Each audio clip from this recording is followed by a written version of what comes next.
سلامونه نیکې هیلې احترامات د امازون پښتو چینل ته یو ځل بیا ښه راغلاست. هیله مند یم چې جوړ او روغ به یاست.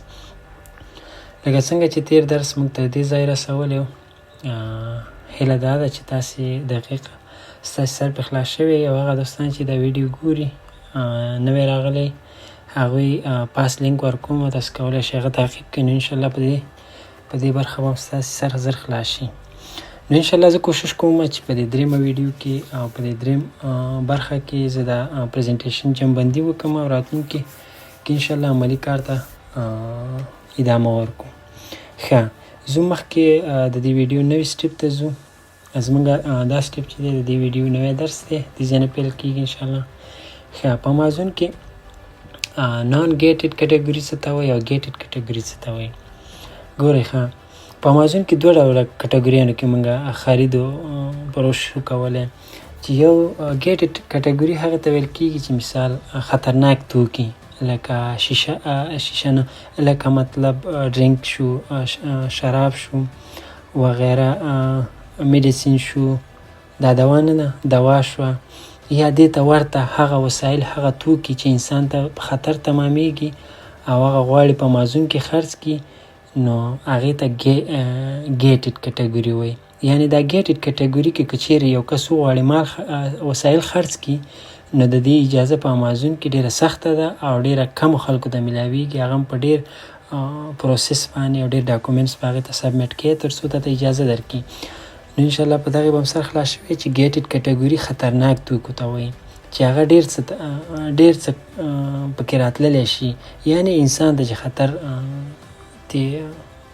ولاړېږي هغې ته ګیټډ کټګوري وایي. مطلب ښه، نان ګیټډ کټګوري نورمال ده. مثال خوراکي توکي شو، روزمره ژوند کې چې موږ کوم توکي استفاده کوو، یعنې هغه توکي چې کوم د ډاکټر سند ته اړتیا نه وي، چې مطلب دا چیک کړي او ویې ګوري زموږ صحت دپاره ښه ده که خرابه ده، یعنې چې هغې ته اړتیا نه وي، هغه توکي په امازون کې نورماله دي. یعنې موږ یې کولی شو یعنې بدون د پوښتنې بدون د اجازې موږ هغه څنګه خرڅ کړو. نو هغې ته نان ګیټډ کټګوري وایي چې هغه هر څه پکې راتللی شي بدون د خطرناک توکو نه. لکه څنګه چې مې تاسو ته په ګیټډ کټګوري کې وړاندې کړه چې شراب شو، ډرګس شو، مثال میډیسین شو وغیره، داسې توکي چې انسان ته خطر جوړوي او انسان ته صحت دپاره خطرناک کېدلی شي.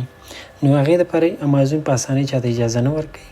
او نان ګیټډ چې دی بیا هغه نورمال دی، بوډ، کالي، خوراکي وغیره توکي، نو دا به یې نورمال نه دی. کولی شي تاسې همدغه کې ادامه ورکوئ. ښه، ځو مخکې سټیپ ته.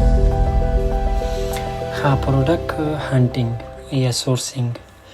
اوس راځو مثال دی کې موږ غږیږو چې مطلب موږ څنګه کولی شو د خپل پروډاکټ دپاره یو ښه اپلیکیشن یا ښه سایټ پیدا کړو او په هغې کې موږ سورس وکړو، پروډاکټ پیدا کړو چې مثال په امریکا کې کوم پروډاکټ زیات وځي چې هغه موږ واخلو او خرڅ یې کړو.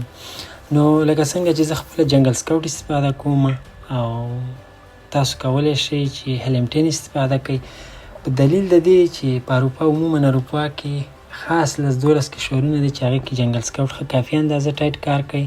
خو ولې اسیایي په ما چې څومره معلومات اخیستي دي په اسیا کې چې دی، نو هنټینګ چې دی دا ښه کار کوي. نو زه ته نه ریکمند کوم چې مطلب تاسې جنګل سکاوټ مه استفاده کوئ، پوه شوئ.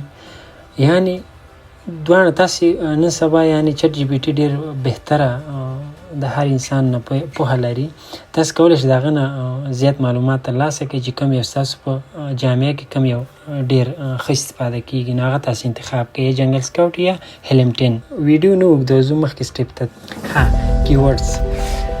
په امازون کې چې دی کیورډز هم ډېر مهم او اهم دي. تر څو کیورډز ته استفاده نه کړي ته نشي کولی پروډاکټ پیدا کړي. لکه څنګه زه اوس تاسو ته په دې بل سټیپ کې روښانه کوم. اوس په دې باندې یو سرسري غږېږم تاسو ته. لکه څنګه چې موږ سرچ بار کې یو شی لیکو، نو که شی موږ غلط ولیکو موږ ته یعنې غلط شیان راخلي، که صحیح دقیق یې ولیکو نو موږ ته به هغه پروډاکټ یا هغه شی موږ ته صحیح دقیق راواخلي.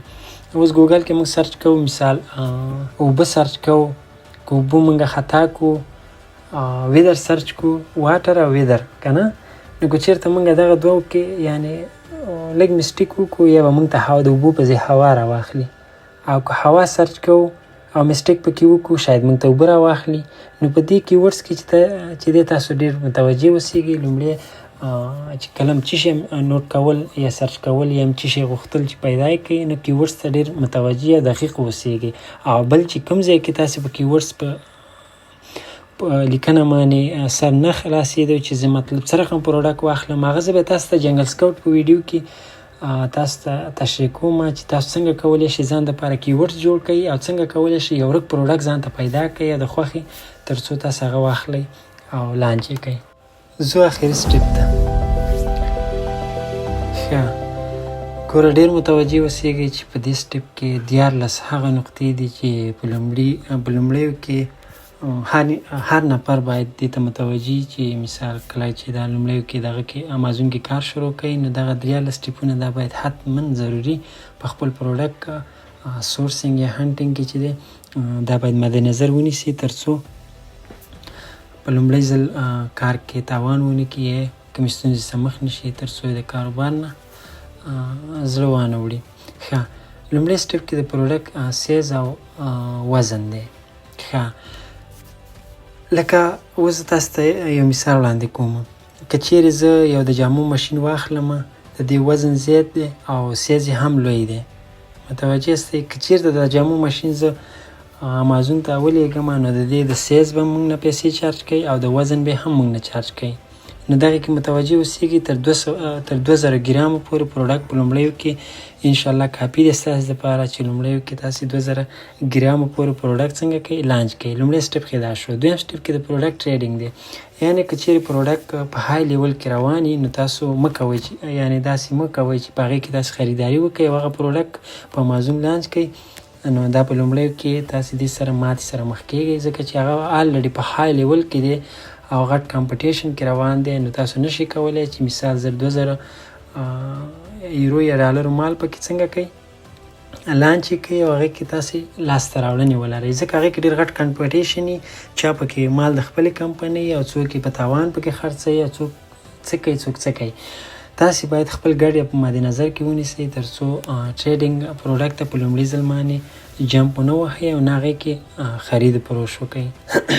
ښه زو دریم سټیپ ته پروډکټ باید سیزنل نه وي، یعنې سیزنل مطلب دا دی که هغه توکي چې په ژمي کې خرڅېږي او په اوړي کې نه خرڅېږي دې ته وایي سیزنل، یعنې مطلب هغه پروډکټ باید وانخلئ په لومړیو کې چې هغه ژمي کې یعنې موږ استفاده ترې شو کولی او اوړي کې نه شو. نو داسې پروډکټ د امازون دپاره مه خوښوئ او مې لانچ کوئ په لومړیو کې.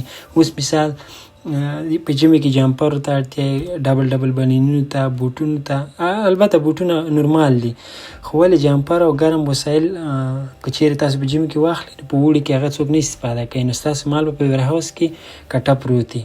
نو دغه پروډکټ باید سیزنل نه اوسېږي، داسې پروډکټ ته هم متوجه یاستئ.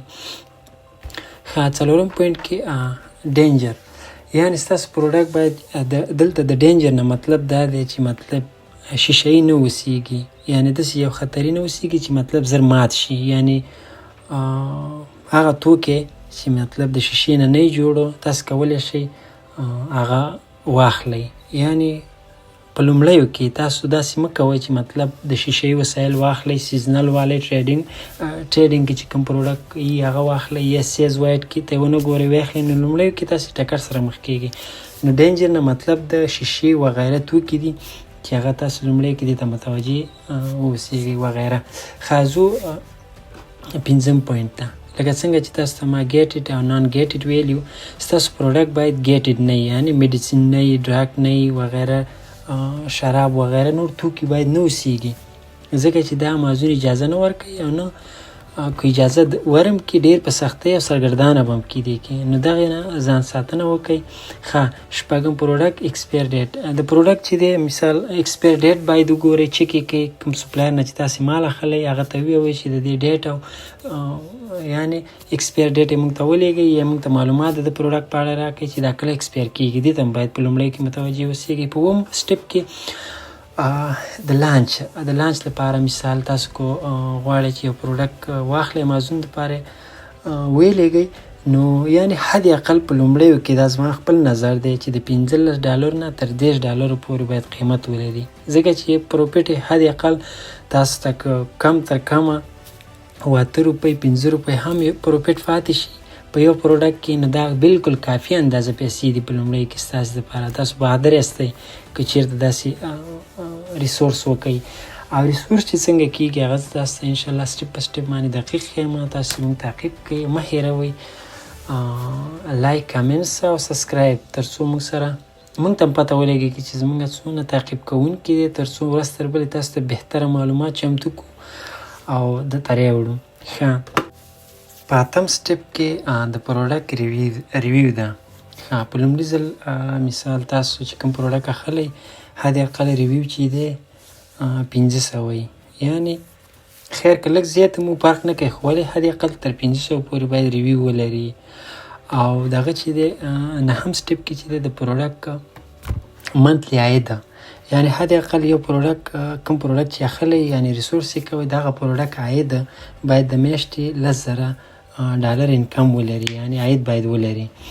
او دا چې څنګه معلومه لکه ما تاسو ته مخکې سټپ کې بیان کړه، جنګل سکاوټ او هنټینګ د ذریعې او کیپا ټولز بل دی چې هغه کم پیسې د میاشتې کټ کوي، نو هغې منه هم استفاده شو کولی، خو ولې بهتره چې کومې دي هغه جنګل سکاوټ او هنټینګ دی.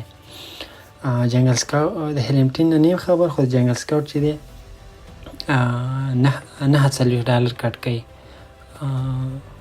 زه خپله یعنې هغه ته پی کوم $9 ما نه کټ کوي. نور چې مختلف جامعو کې مختلف مملکتونو کې چې کومه بیه ده هغه بیا تاسو ته معلومات کېږي. ښه، 9م سټپ خو بیان کړو چې میاشتې باید $10,000 انکم ولري هغه پروډکټ. ښه، 10م سټپ کې پروډکټ سیلینګ. ښه، یعنی 500 پیسه نه دی، باید یو پروډکټ باید 500 پیسه د ورځې خرج شي، یعنی کوم پروډکټ چې موږ خوښو او ویخلو هغه باید د ورځې حد اقل 500 پیسه خرج شي. او په 11م سټپ کې برانډ سیل، یعنی باید برانډ نه خرڅوي. لکه څنګه چې اوس ګوره زما یعنی زه یو مثال در کوم، که چیرې اپل کمپنی آیفون په امازون کې خپله خرڅوي نو بیا تاسو آیفون مه اخلئ. دا یو مثال در کوم که نه، که چیرې د کمپنۍ مالک خپله آیفون په امازون کې خرڅوي او تم ورځي هغه پکې خرڅوي، یعنی د هغه په کټګورۍ کې دننه داخلیږي او د هغه په لیست کې ځان راولي، نو دغه کار مه کوه. هېڅ کله د برانډ سره یو ځای مال مه خرڅوه او نه هغه سره په لومړي ځل کمپټیشن کې راشي، ځکه چې هغه خپله کمپني ده، هغه ته هېڅ کله نشي کولی بای بوکس دې وین کې، یعنی بای بوکس دې واخلي، همیش به هغه مخکې وړي، ځکه چې د هغه به یو مطلب $10 به ټیټ کړي، که $10 تا ټیټ کړه ته به تاوان وکړي، خو ولې هغه خپله کمپني د خپلې تولیدوي. نو په لومړي ځل کې هېڅکله د برانډ پروډکټ د برانډ سره خپله هغه سره یعنی یو ځای ملانچ کوئ او د هغه که چیرې خرڅوو نو ته هغه پروډکټ مه اخله.